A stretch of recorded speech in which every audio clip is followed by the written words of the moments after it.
انت عارفه لو جبتي شفشق الخلاط بتاعك وحطيتي فيه كوبايه من السكر البودره، كوبايه من لبن البودره، معلقه كبيره من الزبده، رشه ملح، كيس من الفانيليا، كوبايه من الميه المغليه، وخدتي الكلام ده كله وضربتيه في الخلاط.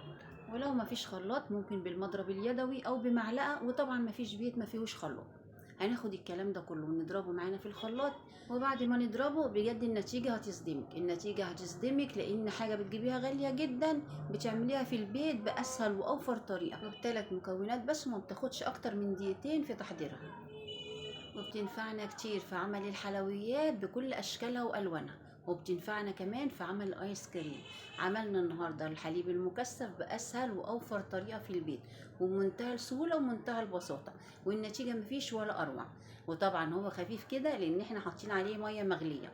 طبعا لما يبرد هيديلك القوام التقيل بتاعه العادي جدا، زي ما بتشتريه من بره بالظبط.